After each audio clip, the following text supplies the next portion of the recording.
Thank you for being here. For the people for first time, just little intro about Gabinete de Madame Thao. It was created in 2021, and Gabinete is a multi-faced art space showcasing artworks by international, mostly Vietnamese and Portuguese or French artists.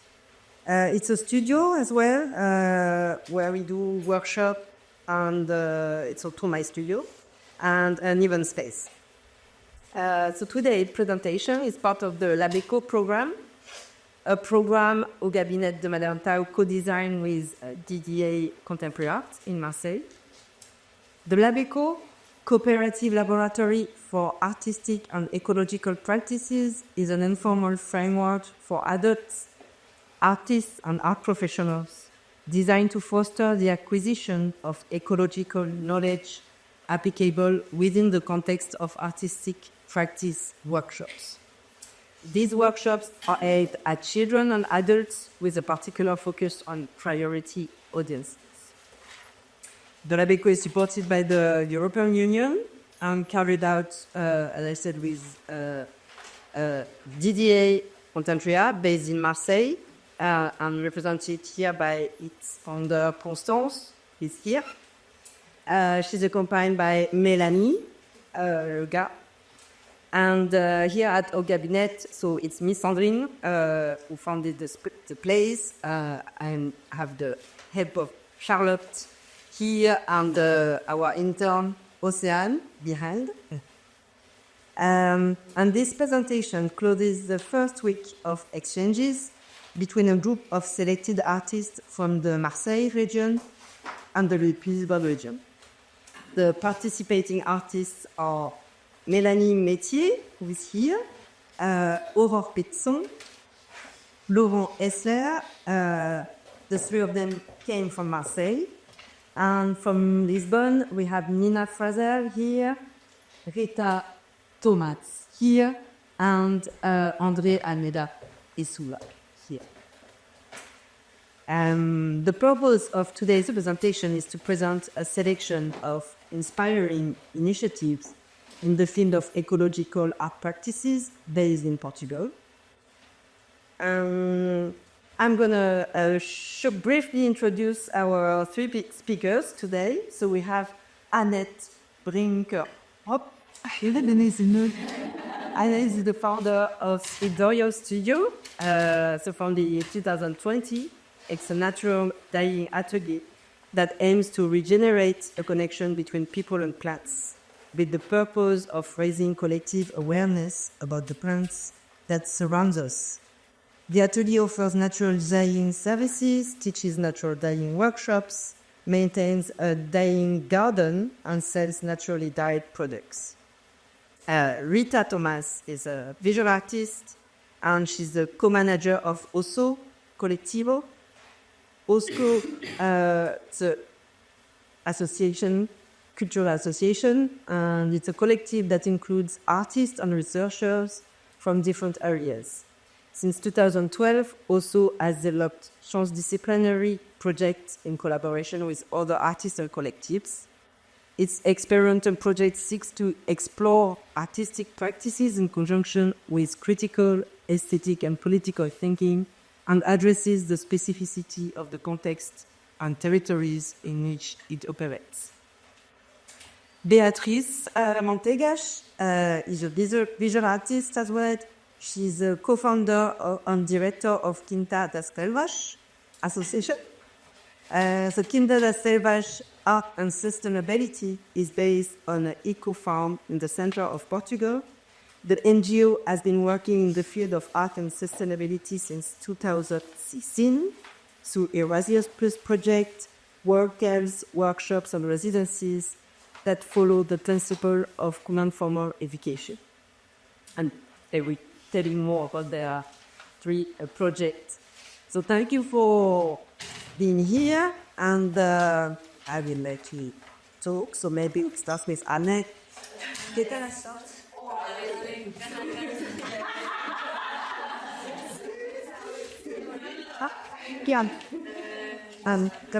Yes. Rita, then Annette and Beatriz in the end. It's okay for you?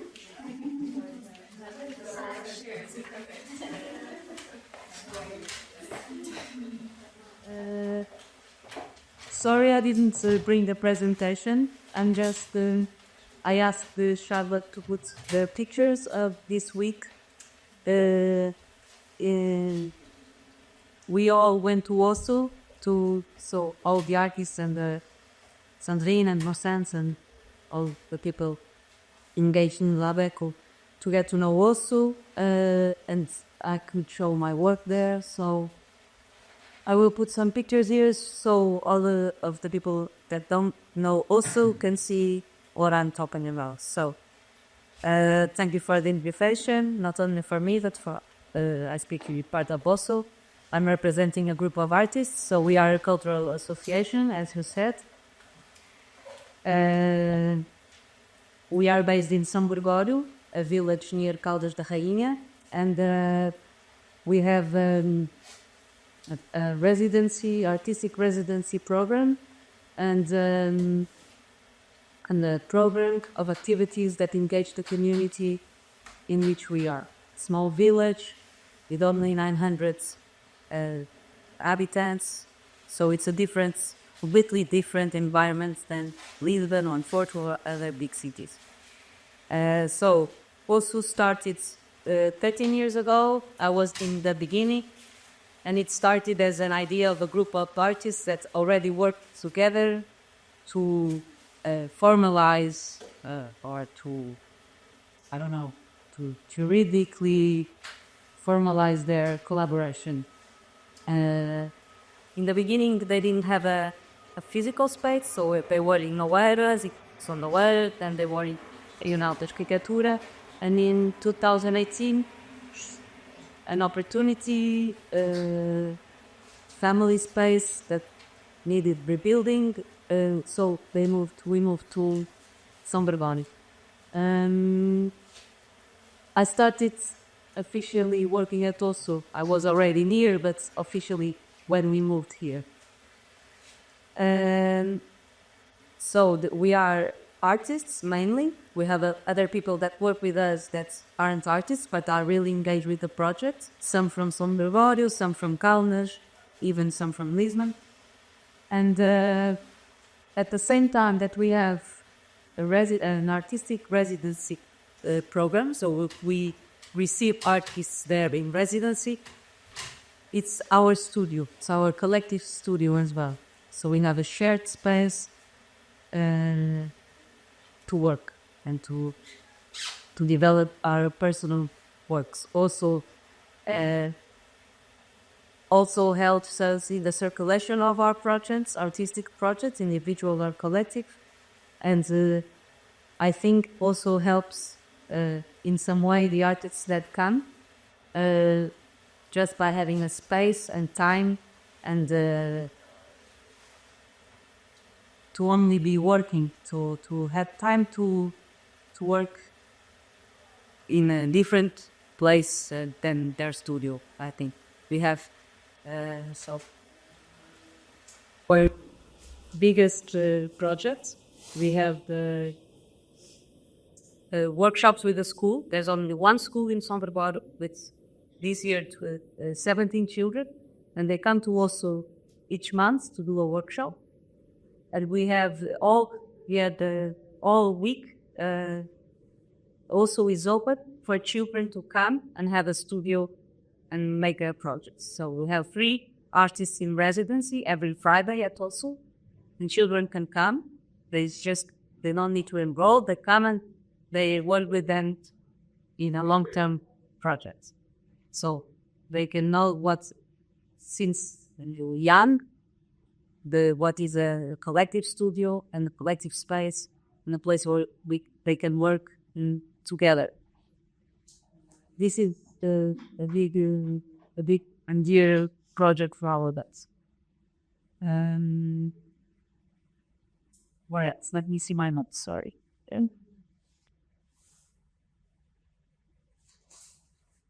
So this sense of community and preoccupation about the territory is really what moves us.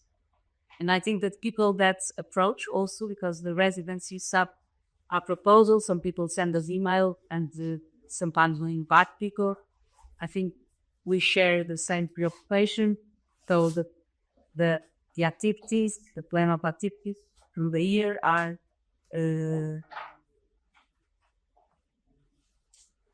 they follow this objective, relations to the preoccupation with the territory that you are in, the people that inhabit it, and how can we engage with them through our different artistic processes.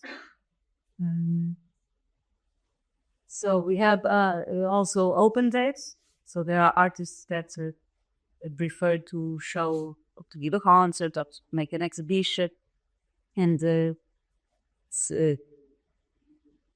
the summer, we have these people come at Osso. We have a community meal. People from the village really like the moments. I think it's very Portuguese. The moments at the table where they can eat and they can talk about what they heard or seen. Talk about what.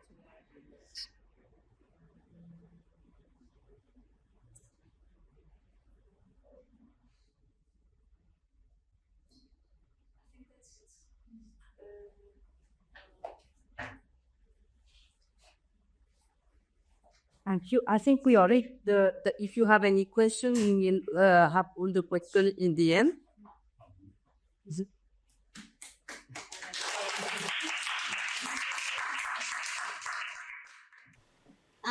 So hello everyone, thank you for having me. My name is Annette. And I guess when I asked Sandrine what I was supposed to talk about this evening, she said a little bit about yourself, your practice, why you're here. The reason why I always ask this, like, what do you want to hear and what do you want to know? And many of you who were at the studio yesterday will hear some information repeated, but I do not come even a little bit from the art worlds. So to tell you about what I'm doing here, I have to go back a little bit. I have to the roots, to the origin, which is this. So I grew up to an entomologist's parents, which means they studied insects in Costa Rica. And I spent the first 15 years of my life playing in mud and plants, taking them for granted for the most part, because they were always around. And then I went off to university, and I thought I was going to make the world a better place by working for nonprofits. I studied international relations and graduated with a degree in nonviolent conflict resolution, focused on food security and how that affects escalation to violence. When I started working in DC, and nothing felt really real. What I was doing didn't feel real. I felt like I was just yelling into a giant void. And that I was just performing.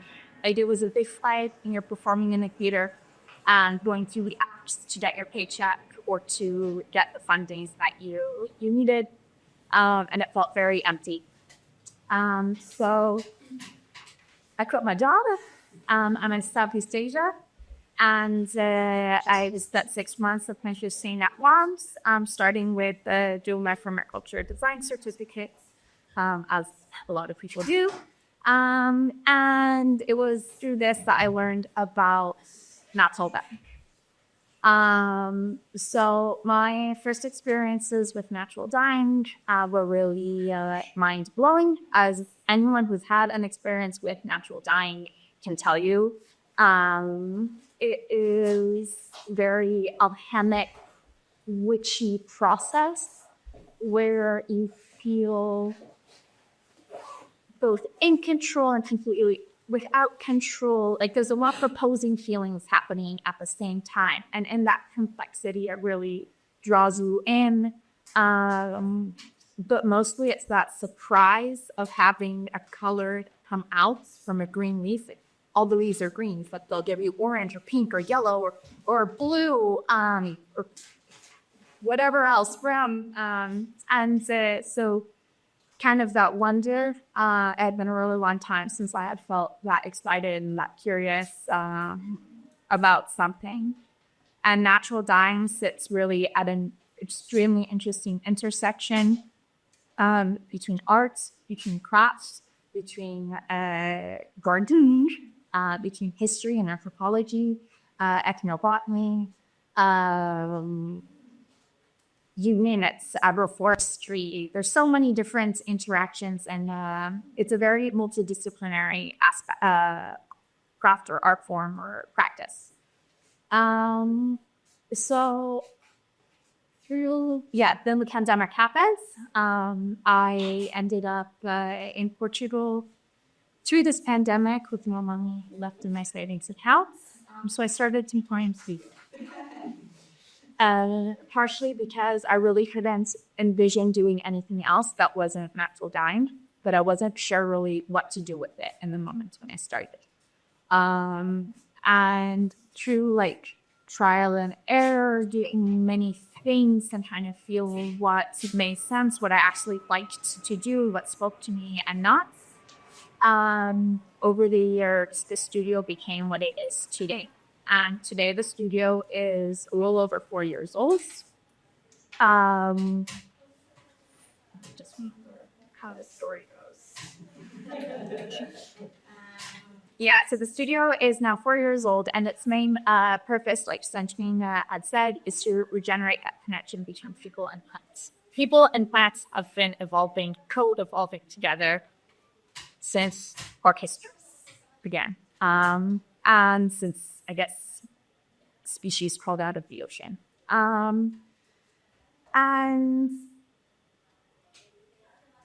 only in very recent history have we disconnected from our surroundings, from the landscape, from our territory, as we always say.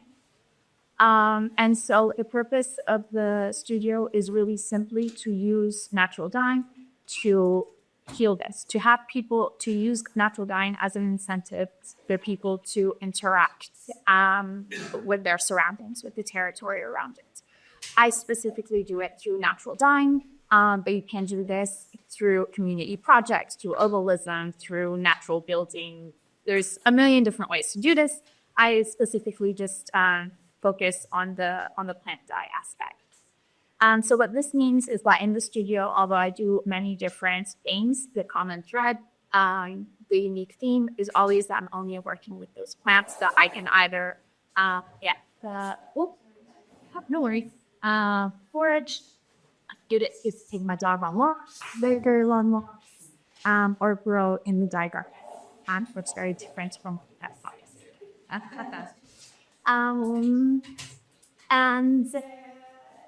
So in this way, everything starts with research about plants, learning about them, identifying them, getting to know them as individuals, their personalities, growing habits, likes, dislikes, way of working, just seasonal differences, stages of growth, all of this. The plants that I forage allow me to create that relationship with the plants that are spontaneously growing in the territory. I don't make too much distinction between introduced and native and invasive, except for to talk about how we can interact with them and how to be careful or not. But they're all plants, they'll have their place. It's not their fault that they're maybe not where they should be. It's really more on us. And so that is more like that foraging side. And then in the garden, I developed that relationship more of stewardship, of growing the plants that maybe is not sustainable to harvest from the wilds because they are roots or they are flowers. And so it creates more an ecological disturbance to harvest those in large quantities for production. It's also a sort of growing botanical gardening, and the idea of to have specimens that you might not see in the wild, but I think are particularly interesting and cause people to go, wow, that's a really cool plant. I wonder what other plants are cool, or what else I can learn about this. Something, yeah, you guys saw yesterday. And then the garden, and then the garden also allows me to kind of integrate these like regenerative gardening and agricultural practices in terms of cover cropping, no-tilling, retaining wild borders. So basically the practice, although I don't love the word permaculture because it's like a old white man's word for something that I've been doing forever, and makes a lot of money off of it. And so, although I don't love the word permaculture, it is that which is regulars. So I do try and have the studio follow these permaculture principles. And I feel like by having the garden, that really allows me to really integrate them as best as possible. So what I do with this, science study. So my primary activity and what funds the studio, I make pieces for sale, mostly garments. Most of them are sourced from either factory dead stock or secondhand pieces in good quality. But I also work with pieces made from organic fabrics and made produced in certified factories. I make some more decorative pieces. Some more, I use these to kind of that have less of or a more difficult market. I use these more artistic pieces to serve as research, as testing for more commercial work. In addition to that, I sell in different markets and different spaces like biennales and things like this. I teach workshops. It's probably one of my favorite things to do. I teach two types of workshops. One is more for people who just want to have a nice activity to interact with plants, more like a little bit more superficial, but more emotional, not like superficial in terms of learning depth, so a more emotional experience. And then I teach the fundamentals workshops, which is really to go in deep and teach about the technique, like the chemistry, the reason why this is working behind. Because my role is really a bridge. Like my role, my work, the project is not so much about those end pieces, like the garments I sell, or things like that. It's more about being that bridge between people and plants. And so in whatever way that is, and these two types of workshops allow two very different audiences to interact with plants, an audience that just wants to have this experience for a short moment. And then they can decide whether this calls to them and speaks to them, and as well as an audience that is already more invested in it. They know they want to learn more and bring it into their art practice. So I'm very proud that Quinta was my student, for example.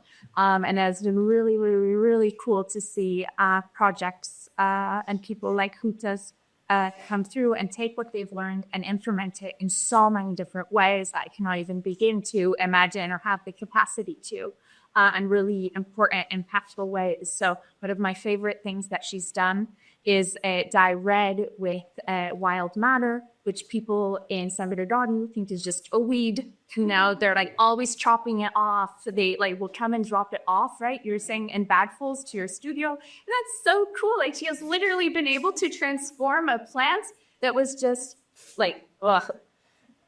something that was completely undervalued into the source of one of the most difficult colors to get in the natural world. So I'm super proud of that. Things like this is why I do what I do. So in that, you guys saw the exhibition. So these are kind of the exhibitions. I do a little bit more pedagogic, connecting really, the color of the plant to the plant itself. Or some festivals, doing small activities with people. but always, yeah, that's the idea of the bridge.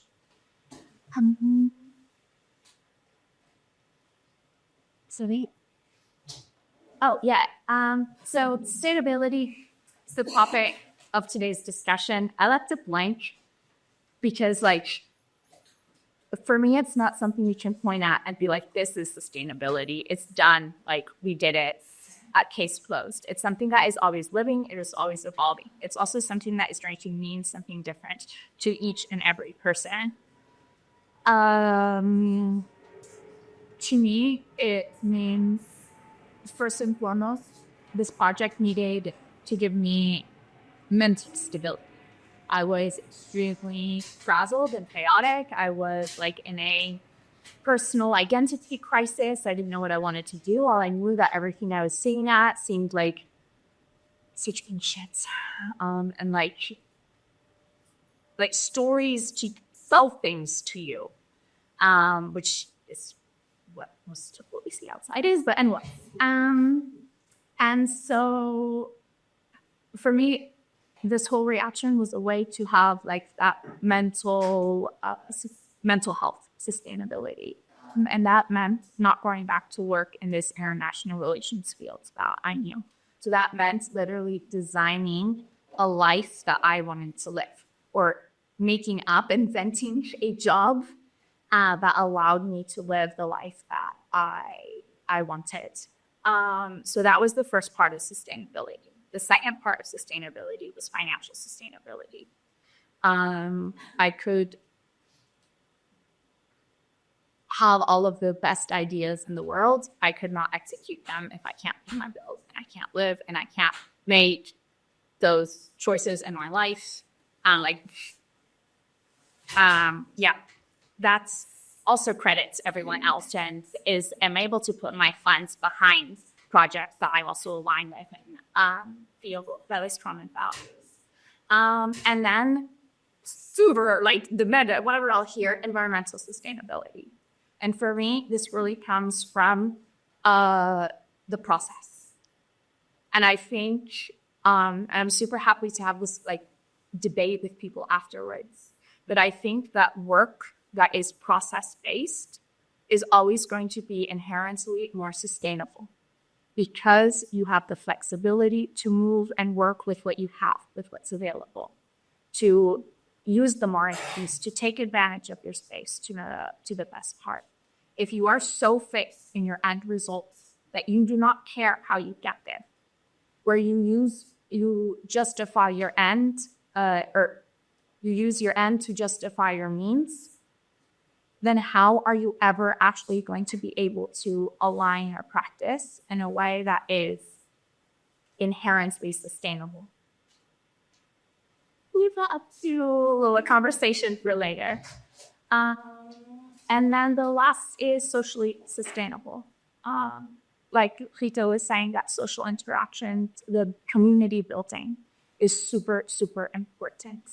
I'm not the most social person, so that has probably been the hardest for me. Like my biggest challenge is to create a stable and sustainable community around this. So this is something that I will personally be working for in the next coming year, and putting more effort in that as well, and engaging people in the social aspects. I have a big background in like social activism and things like this that I let go because of that mental health thing, and needing the bit of break from politics and everything. But it is something that one of the fundamental concepts of the project is that everything is connected. And so in this way, everything ends up being political, and the social sustainability and is super important as well. So that is something I'm not doing great so far. I'd like to do better. So sustainability is always moving. It needs to do better. I think that's it. Yeah.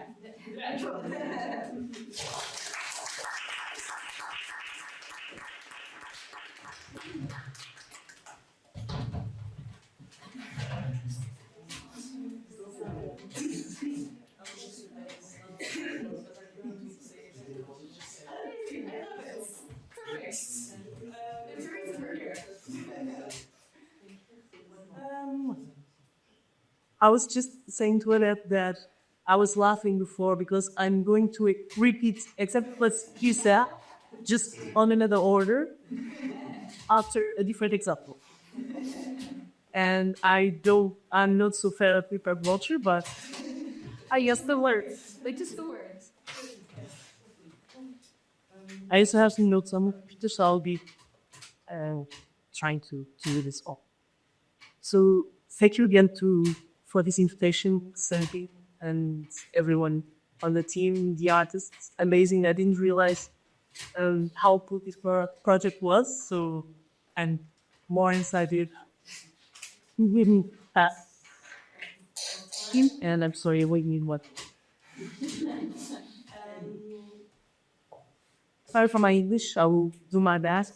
And the first is that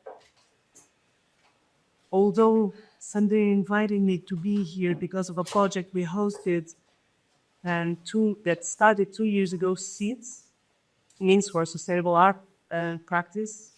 I'm going to speak a bit about the NGO I'm part of because this was what brought us to SEEDS. So it's a very personal story as well, and I think somehow that just makes sense when you're talking about these sustainable methods. So again, this is an ongoing research that we are doing at this farm in Aveiro, and we are not aspiring jurists. So we are just a bunch of projects of all trades. And Sandrine invited me as an expert, which makes no sense. So also sorry for that. I'm not an expert. And we didn't have any experts on the team to sell, so they said me. But we do believe on a specific thing that I'm going to read for you. That is that the reconsideration of our impact on predators can only be found if we rethink how we consider not just nature, but reality, so ourselves in relation. And as Gabinete was saying already in the 70s, there are 3 ecologies to consider: environmental, social, and mental.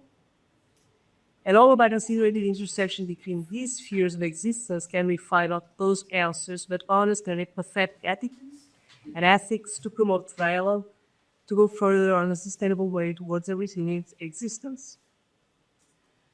And everyone that is on this, is everyone here. What we at the farm is that art is most powerful tool to open up these possibilities. We also agree on that. But we also believe that permaculture provides a very useful guide to start that process. So a very long introduction on how we ended up merging art and permaculture. I don't know if you want to try to open that link, which is our website. If it's too messy, there is the link.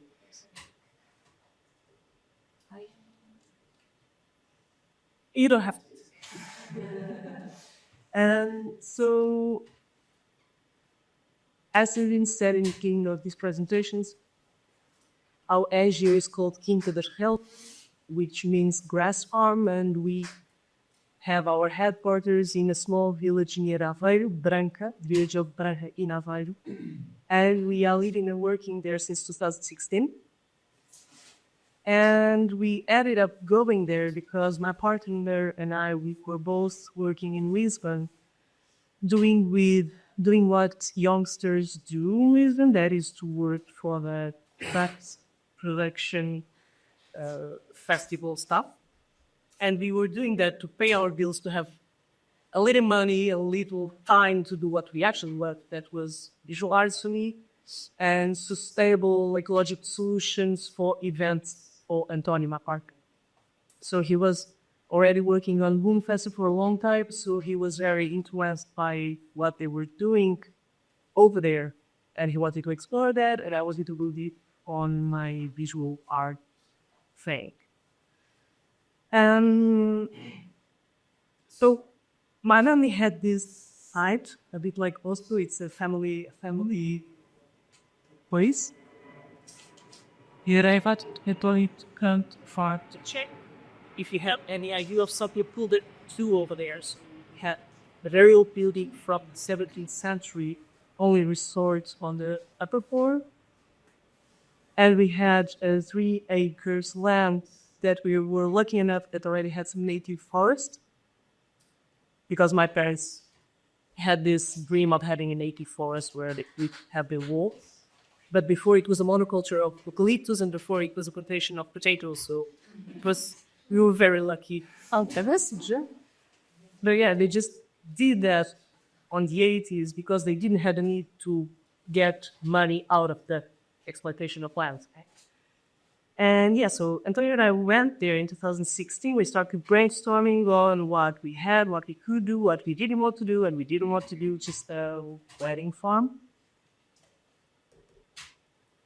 And we started doing a very chaotic SWOT analysis on what we had or what we wanted to do, and that was to work on what we loved, to work with this specific context we had, share our passion, and keep learning. So it was very clear to us that we didn't want to become experts on nothing. We just wanted to keep on learning together with other people. How to do that? Well, we had to choose. So I chose art for me, sustainability for him. Those were the things we wanted to explore. We wanted to create learning opportunities. We wanted to merge notions of who is the teacher and what's the student. Again, because we wanted to keep on learning. And that also took us to the idea of merging stage and studio. We had a space, great. We had energy, great. We had time. We had some skills. We had will. We just didn't have money.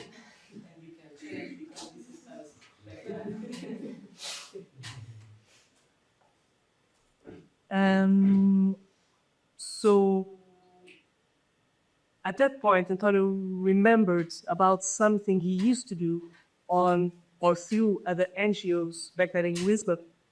That was to work with the Youth in Action program, which was the old Erasmus Plus program. So Antonio had the experience of being a participant and then a trainer on the Erasmus Plus framework.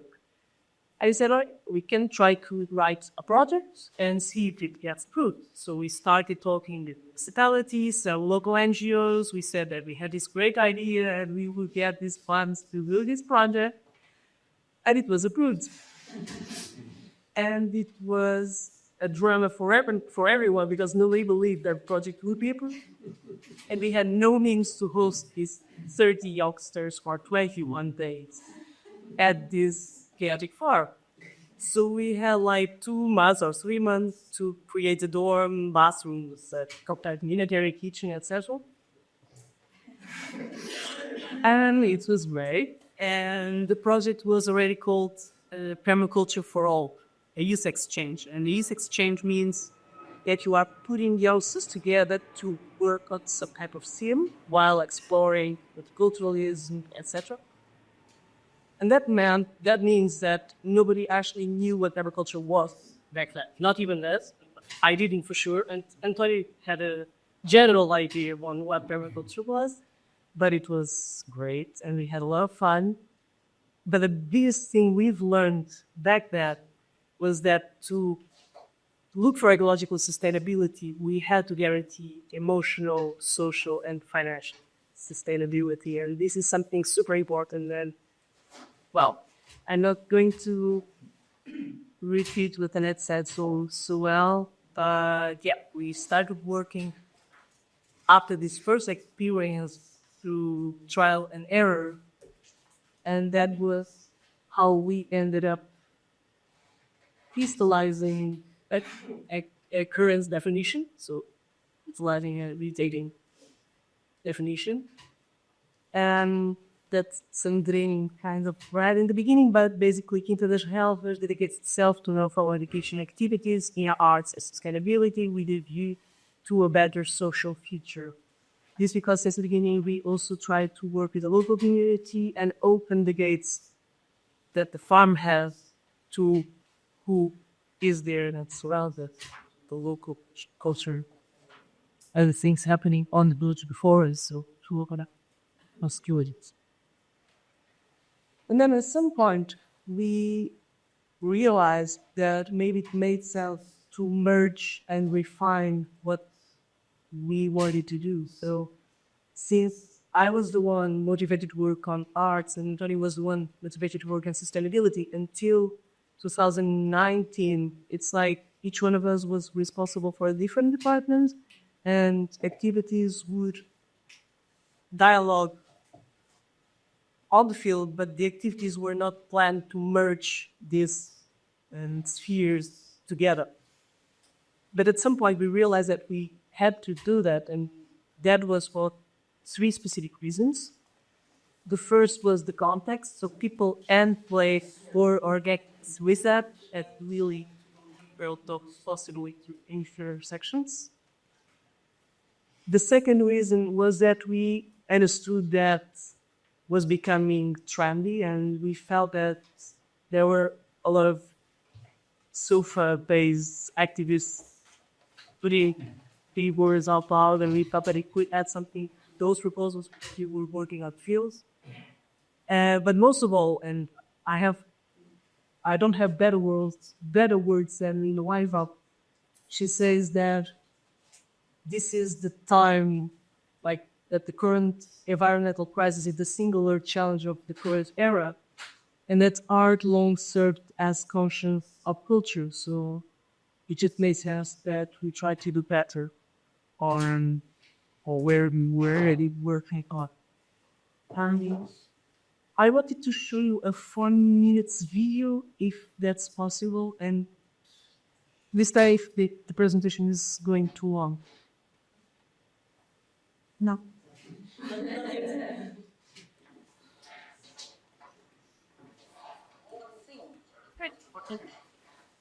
But we don't interpret one energy insofar as meaning. No, basic state should be us and the rest of life on this package. The rest of life takes your GSE. We are the only form of life the world has ever heard of. It takes energy because it wants it, not because it needs it. This video was made by us. It's a small documentary on a project we hosted in 2023 as well, dedicated to permaculture. And I felt it was a good way to open up what permaculture is for those that don't know that.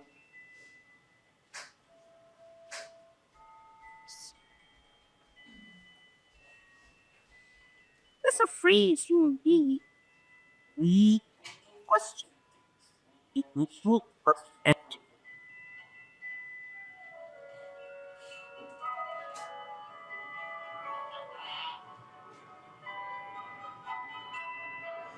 In real world, you need to blow more swells around connected. Those sort of water features. What's connect? Better process thing. Better comes all about the way you look at the world around you. And you understand that there is nature around you where you are. We are nature.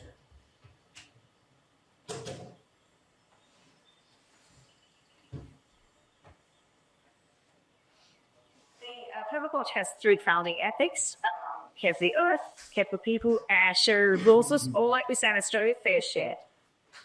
The first one to me is probably the most important. If we don't have a planet, obviously no species is going to survive. So we really need to look after the planet. Now I would translate that in permaculture is what you do to the planet. And that's really important. Your ethic, your personal ethic, and how you connect with the planet. This is the moment we turn up from humans back into earthlings. Kids get it. All of them are afraid of these days because they didn't see in there, they need all their lives away from nature. We're at a crossroad. As humans, we have a problem. Sometimes we don't really understand what our needs are.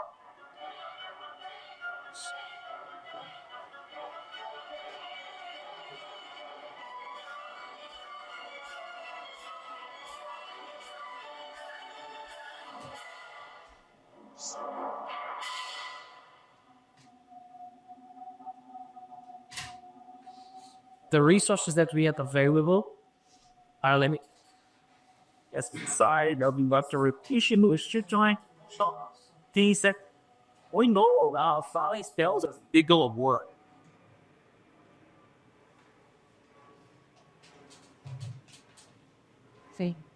Is it the new channel?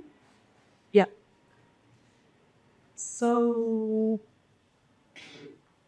I wanted to play this video because it explains much better on an easy visual way what permaculture is about. And also because I don't consider myself an expert in permaculture. Of course, I have BBC for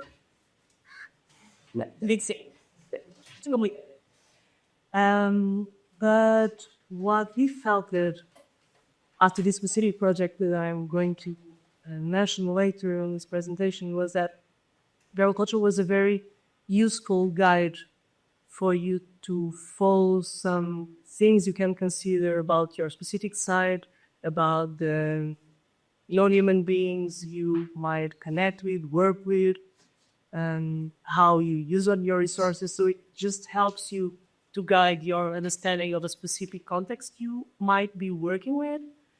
But then we realized that when you ask to Burmese what art and permaculture is, they usually go for very straight answers. So they go for patterns, they go for land arts, and they go to eco-design. And those solutions are like aesthetical solutions based on nature, appropriating natural materials, but missing the full creative potential that is specific to the artistic processes to answer an agenda. So people on permaculture are usually so dedicated to put people working close to nature that they create an agenda themselves.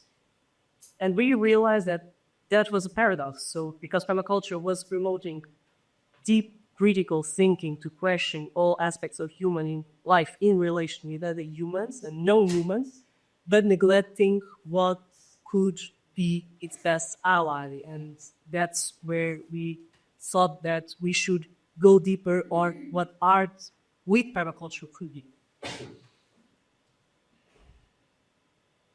Just to make it more complicated. Also in 2016, so when we moved to the farm, I was starting my PhD on drawing. And I had no idea what permaculture was. I was not dedicated to ecological issues back then, but I was very motivated on understanding the relation between art and social and political matters.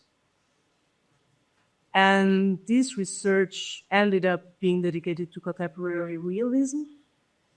And after a couple of years, we started finding out that there was a shared understanding between what the realist is and what a pernie or a permaculture person is. And that helped us understand both. And we had for all kids for outputs. So the realist talks about attitudes, and the permie talks about ethics, care for the planet, care for people, fair share. The realist talks about real and signification as objects of desire, meaning that you are no longer believing that you will acquire closed knowledge on things, you are just willing to know more about that or about those. And the permie works the same because the permie doesn't go for scientific knowledge. What permaculture says is that you should go into nature and learn after its observation. So you don't really have to have a deep knowledge previously with you, or that's not part. The realist talks about intersubjectivity, so the understanding between different people, different humans. And permaculture talks about interconnectivity, so the collaboration between different elements that can be human or non-human. So they also agree that one must have one's feet on the ground, because that's the only way you can consider yourself in relation with the ground and what surrounds you without putting those existence into question, because you know that you are part of that equation.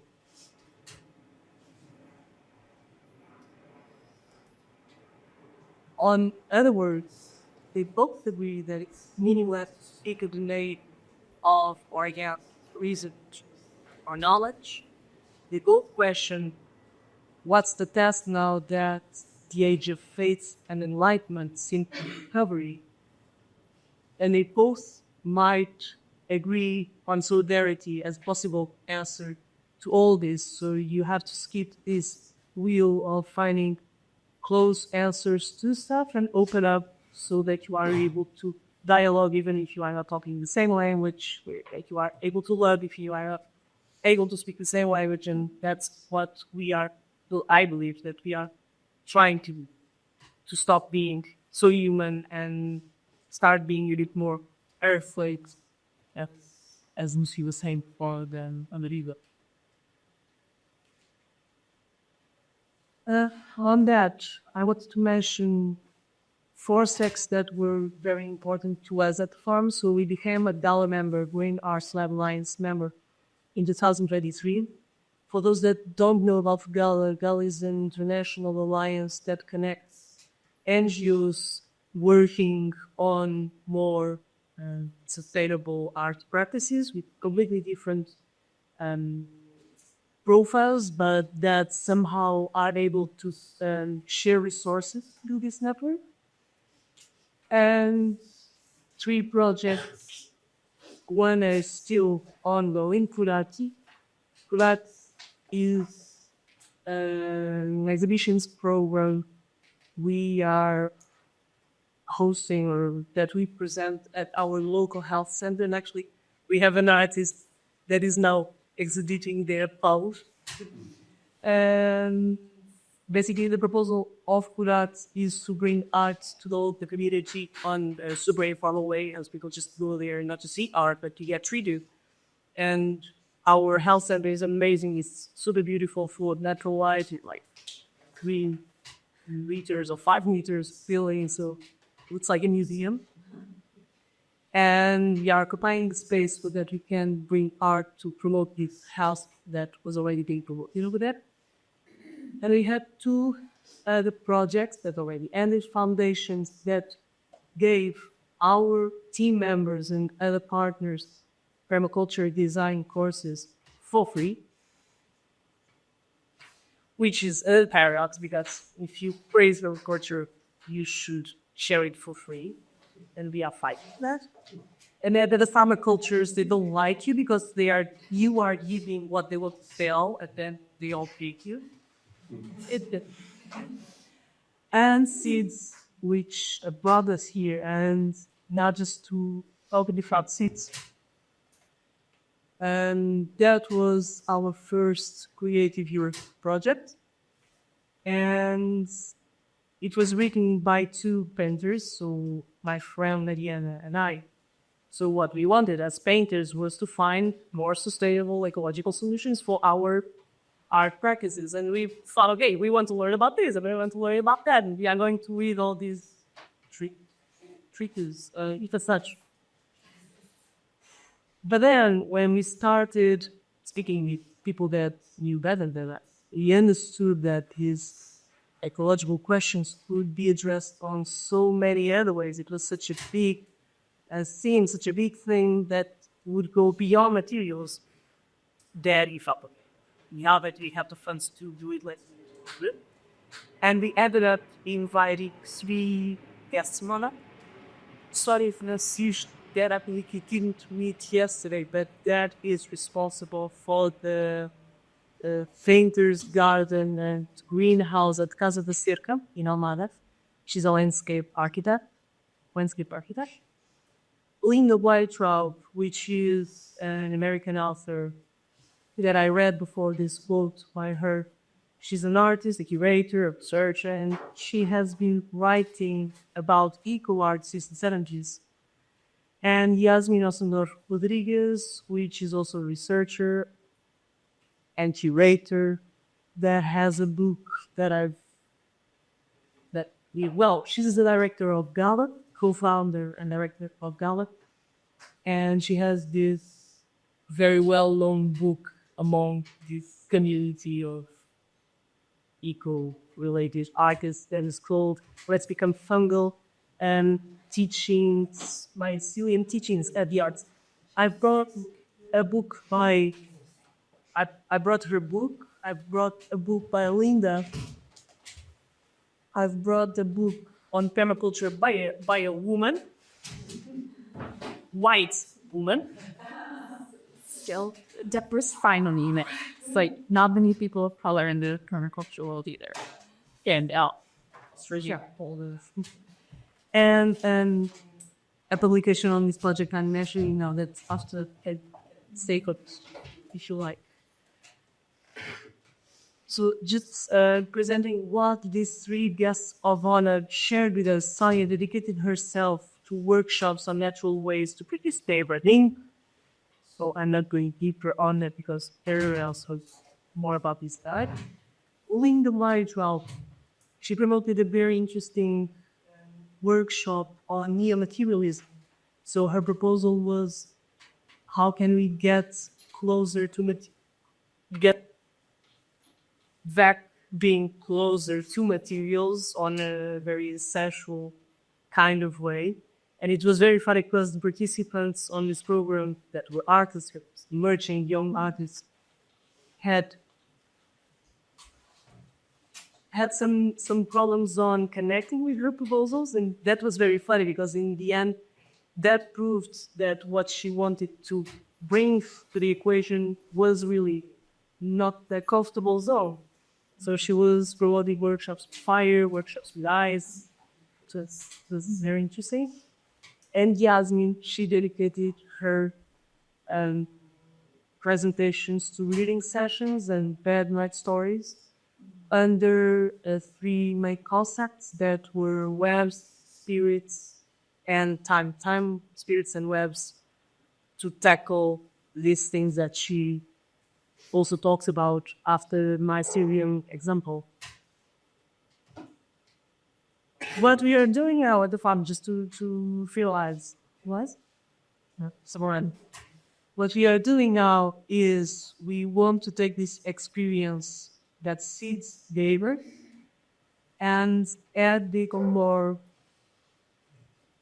about permaculture. But since we know that permaculture is something that people sell around the globe for a big amount of money, but that doesn't really go deeper on art. What we want to create now is a permaculture design course for artists that somehow is funded, so artists must have to be selected. Because of course, we can't have everyone that wants to do this, but we want to offer this possibility of learning about permaculture and give a period of time where artists can explore their own language after what they've learned through permaculture. And we are now struggling with funding to do this. That's like our goal for tomorrow.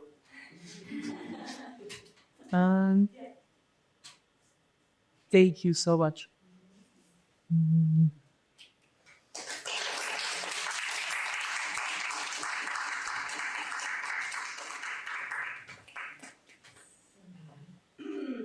Yeah, we have we have like 55 minutes for some questions.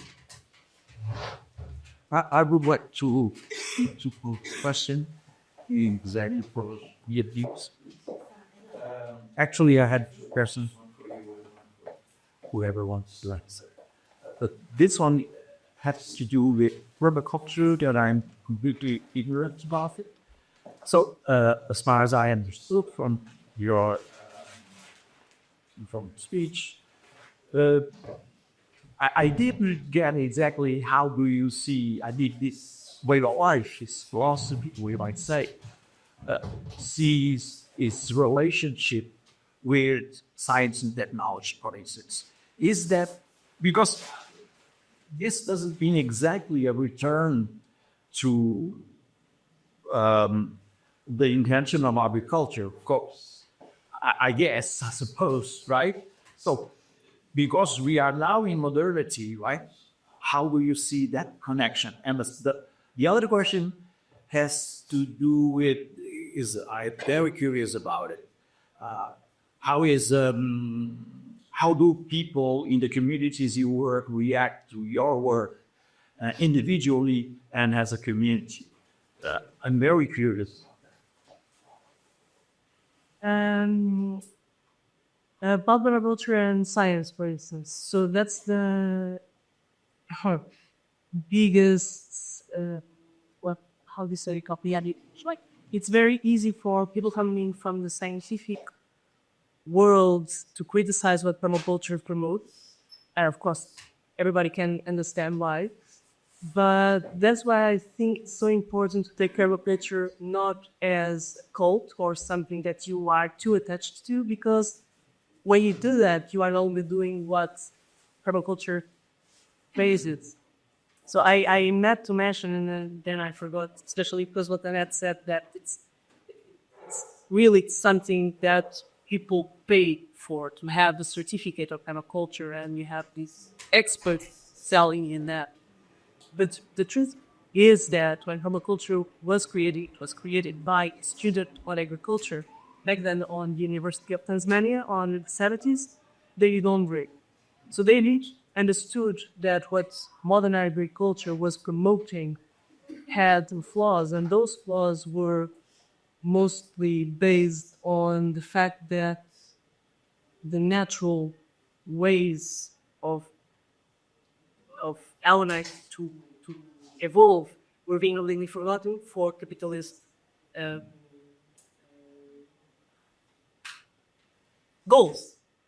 So he understood that by studying agriculture, and when he came to his teacher, Bill Mollison, to say that, hey, look, Bill, this is not working because of that. Oh, great idea, we should write something about it. And they kind of split back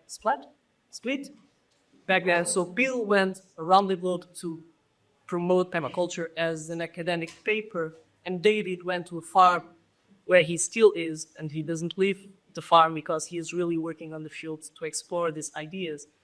So what I personally believe, and I can't say that everyone who permaculture does, I don't believe they do.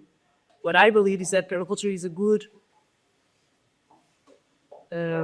way to consider things, but you have to build your own way after that base. And of course, you can't forget what you know about science. That maybe science is not always correct, and we see that because there were a lot of theories that were true on the 70s and they are no longer true. So what permaculture allows you to do is to keep that elbow on keep on questioning traits. And that is exactly what the realists and the postmodernists were saying on the 70s, that you should keep on questioning things. If you don't have faith to save you, and you no longer live on enlightenment, well, you have to wait. I just add to that really quickly that, like, and I think what you're getting at is permaculture and science is not in a clash with each other. Science has actually been too long in catching up to what indigenous people have been saying forever. And scientists were like, you're dumb. So science, I would argue, science and technology oftentimes is our solution for a problem that we created that was a rupture in the ecological system where everything's interacting together, a diversity of microbes and organisms that keep the bad microbes in check. So it's not about having no illness, no plagues, nothing. It's not about being like, this is correct. It's about critical thinking. It's about adapting. Is this a technology that works for me? And if that works for you in a way where it is not causing other problems someplace else, which is what a lot of technologies in agriculture fix the problem here, but create many more problems down the line. That is the technology that I think permaculture rejects. It's the technology that is looking for answers on the moon when we are just need to go back to the natural technologies that have been evolving forever. And there's a reason why these systems work. And there's a reason why, in a way, that permaculture is also called like lazy gardening, is because you're working with the system, not against it. And I think like technology creates solutions to work against the system, to work harder, not smarter. And if you're working with the system, oftentimes you don't need tech.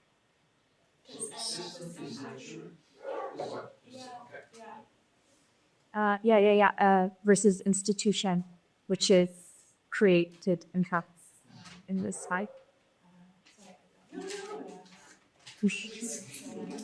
That's like, and yeah, that's just how I see that, like, creating solutions for things that weren't, for problems that we created, create more problems in the end.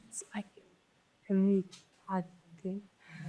It's just, I think that there are a lot of times scientists, when there are a lot of scientists today, if it's true that the tree connect to each other and speak to each other are true, the effect to have a earth like very rich with water and with everything.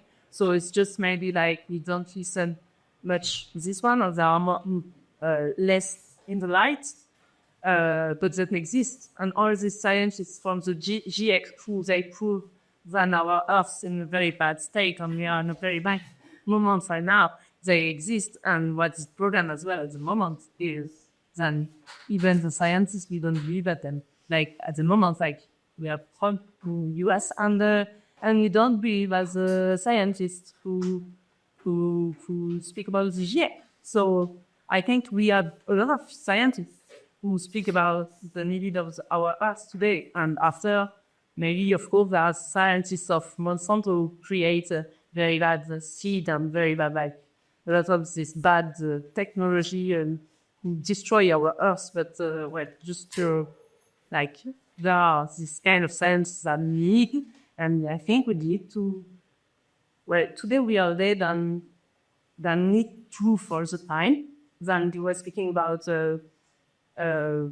making by your own, and I am completely agree that we need to search and everything, but because we are in our world, then proof, scientific proof or the fact is we have the proof, and please believe to these scientists who prove you like A plus B is this, there's, yeah, well, it's written yours.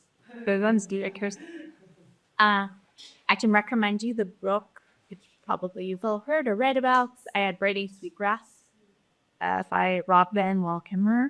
Braiding Sweetgrass really talks a lot about this. She's a biologist, specializes in moss, but she talks a lot, but she's of indigenous background. She talks a lot about her, like going through school in biology, and her first few years of school is her trying to like connect what she's learning to her indigenous backgrounds, and she just being like, no, that's stupid. Trees don't talk to each other. There's no interconnections in the mycelium, no nutrients transferred. Hormone releases when there's an attack that's brought downwind in the leaves of the trees or whatever. And that's time. And as that like science caught up, now she's this revered figure. And her books are really amazing if you're curious to learn a little bit about that.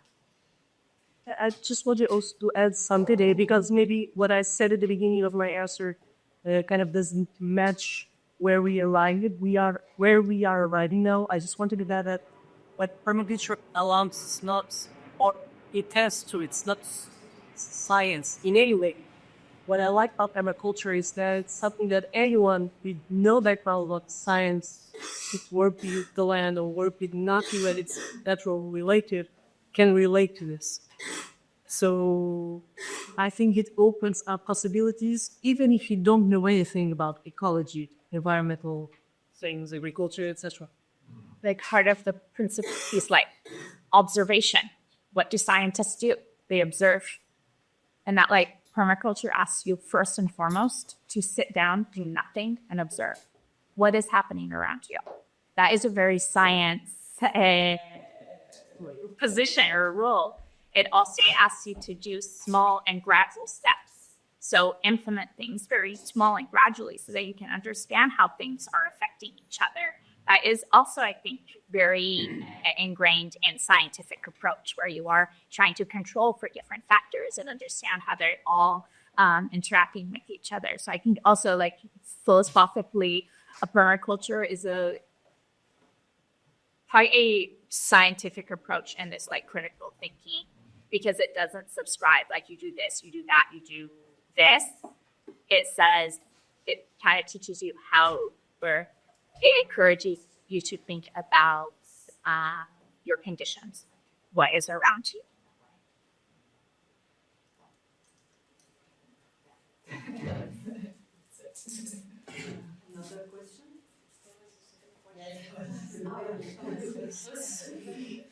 Yeah, that one about how do communities interact with you? How do they look at your project? What type of feedback? Maybe I can end up for the Imamas and the Basana after. And also, well, I think we are connected, but with really different aspects over the project. I think like all projects, when you are new in a place, it takes time for people to engage, even if someone of the team is related to, especially small villages. We were the first years the strangers that were there, in that we had that locate, even if Ricardo was a grandson of someone that always lived there.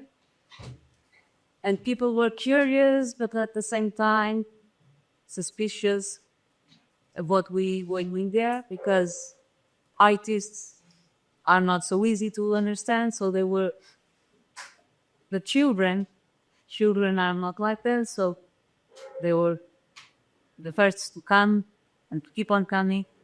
And so we had, since the beginning, a program at a work at a school. So children talk back at home what Osso was and what we were doing.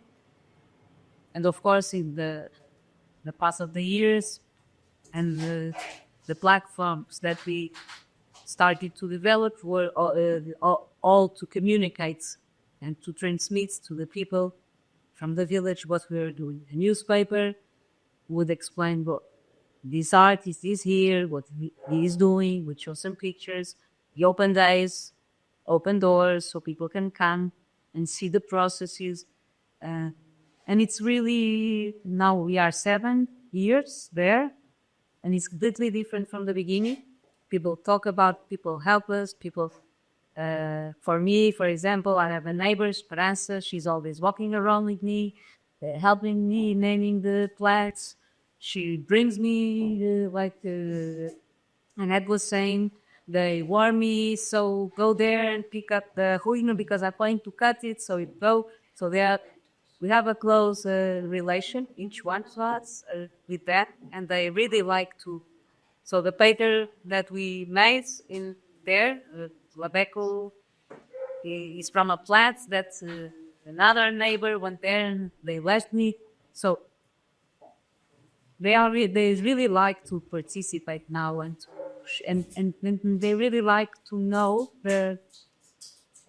what's behind creating a concert or a drawing, or they really enjoy participating in those open days by curiosity and by sharing processes. They share their work with us as well. The guy that builds houses, the guy that's the cook, the lady that has the trees with the apples, some with body and colors. It's a lot. Not so permaculture agriculture, so it's massive outlook plantation, but it's really interesting because it's like a family business, but the kids that are 30 now, they studied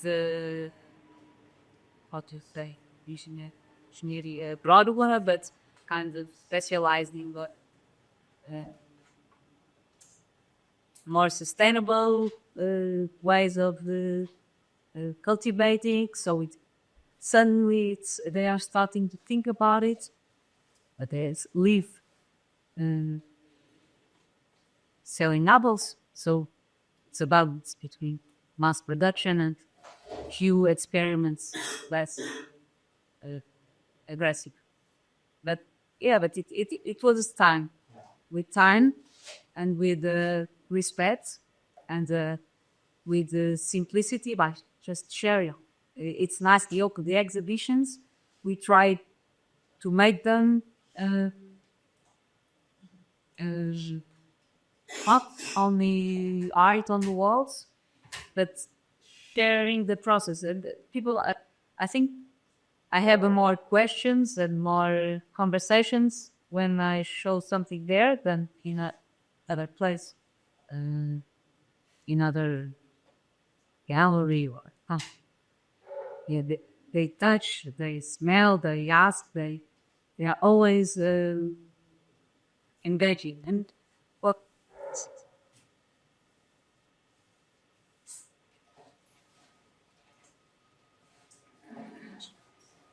we have time for a last question because Beatriz is asking Petra Trey. I have a question, actually very similar, but I wanted to also ask Beatriz about how do you engage with local communities? How do you work with youth around, and what parts of the process they also play there? Because my experience with local communities in Portugal, it really depends where you are, and like sometimes I know it's not so easy to make that bridge, but of course the longer you are in the place, the easier it starts and people start getting, as you said, curious. So I'm curious, like, what's your experience with local communities? Are you being accepted? Are they visiting? Are they participating? And how, like, are they becoming integral part of the project or not really? I shared the same experience as Osso, on the sense that in the beginning you are a complete stranger and artists are so strange. And if you had your own place that you don't really have to go out of, like it's very easy, they could just stay on your bubble and think that's good. But we really wanted to explore those possibilities since the beginning, but we didn't find the solution or the best way to do it. So we have been trying different approaches through different programs and different projects that we host. So what we always do is to have this open moment where the community is invited to come to the farm to see what we were doing. And that happens even if the project also promotes an exhibition. That's different. Like, we can have the exhibition somewhere where you have the things hang on the wall pretty, but there is also this open day where people come to the farm. Sometimes they don't really care to what we were doing. They are just curious on how the farm looks like inside. But that works as well because we use the farm, the entire landscape, as a laboratory. So even if they don't really see what we were doing on that specific project, they will be curious why the oranges on the agroforest are so big and mine are so small, and you can't buy oranges anymore. Where do you buy the oranges? Are you via solo? It's the apple on very interesting conversations. But that's the way to do it. So even if it's because people are afraid or they find strange what you are promoting, it's a way to engage. And a very fast way to promote this dialogue is when you start buying local products and services. For us, that was the thing that made connections happen faster, because money talks. And when you pay for stuff to your neighbor respects you, the other neighbor likes you, and your neighbor will tell other people, I don't know what he does, but he business. And that is a way for people to... I think it also with Liliana, our producer, she lives in Singapore. So it's like This is just all the population. Okay, then we know from this works there, and the guy that built the green house is Eduardo, our neighbor, and so they engage and they like to how do you say, to belong, to be part of it in somehow. Yeah, it's really important. Yeah. I think in the end, what that means is that these kind of projects, they stop being what you expect them to be, and they become what the community believes they are. And if you are able to embrace that, then it works.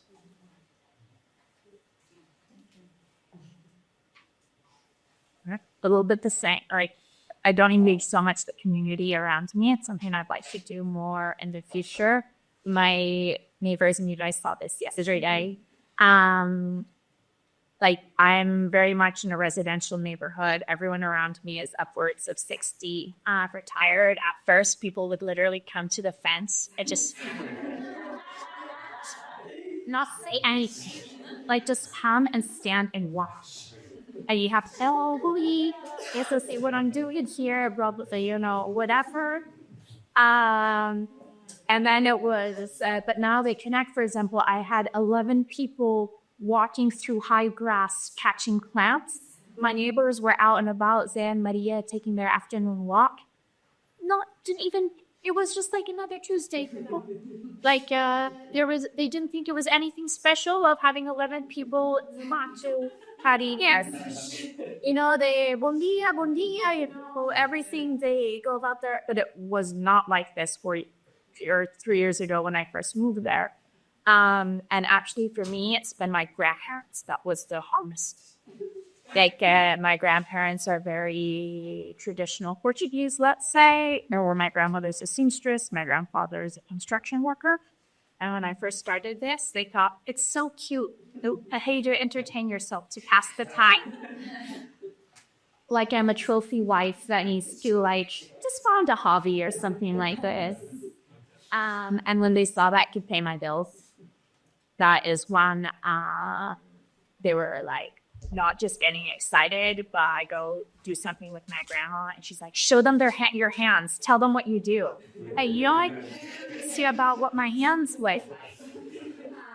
But it was a little bit this, like, when you can interact in a language that they understand, then oftentimes that common language is money, unfortunately.